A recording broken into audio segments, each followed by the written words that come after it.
আন এটা আমি দীৰ্ঘম্যাদী প্ৰকল্পৰ কথা সদৌ অসম ছাত্ৰ সন্থাই চিন্তা কৰিছোঁ, যিটো প্ৰত্যাশা প্ৰকল্পৰ দ্বিতীয় পদক্ষেপ।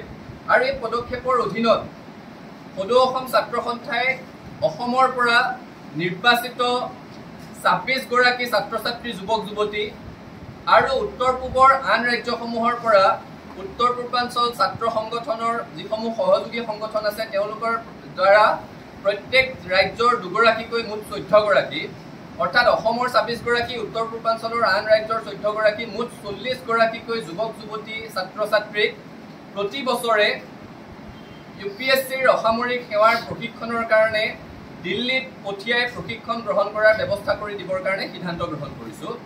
আৰু এই বিষয়ে আপোনালোকক বিস্তৃতভাৱে আমি কিছুদিনৰ পিছতে পুনৰ দাঙি ধৰিম। আজি প্ৰথম পদক্ষেপটোৰ বিষয়ে কৈছোঁ। প্ৰাৰম্ভিক পৰীক্ষাত উত্তীৰ্ণ হৈ মূল পৰীক্ষাৰ বাবে প্ৰস্তুতি চলাই থকা অসম সন্তানসকলক ছাত্ৰ সন্থাই সমৰ্থন আগবঢ়াব।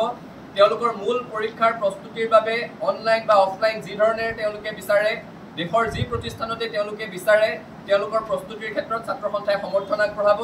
আৰু দ্বিতীয় পৰ্যায়ত যিটো কথা আমি কিছুদিনৰ পিছত আপোনালোকৰ ওচৰত বিস্তৃতভাৱে সদৰি কৰিম, এক বাছনি পৰীক্ষাৰ জৰিয়তে অসমৰ ২৬ গৰাকী, উত্তৰ পূবৰ আন ৰাজ্যৰ পৰা ১৪ গৰাকী, মুঠ ৪০ গৰাকী যুৱক যুৱতীক দিল্লীলৈ নিৰ্বাচিত প্ৰশিক্ষণ প্ৰতিষ্ঠানত UPSCৰ অসামৰিক সেৱাৰ পৰীক্ষাৰ বাবে প্ৰশিক্ষণ গ্ৰহণ কৰিবলৈ ছাত্ৰ সন্থাই প্ৰেৰণৰ সিদ্ধান্ত লৈছোঁ। আমাৰ এটাই লক্ষ্য, অসমত এটা পৰিৱেশ সৃষ্টি কৰিব লাগে।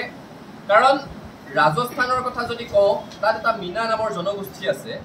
সেই মীনা জনগোষ্ঠীৰ পৰা বিগত এটা দশকত প্ৰতিটো বছৰত ৩০ৰ পৰা ৩৫ গৰাকীয়ে গড়ে অসামৰিক সেৱাৰ পৰীক্ষাত উত্তীৰ্ণ হৈ আহিছে।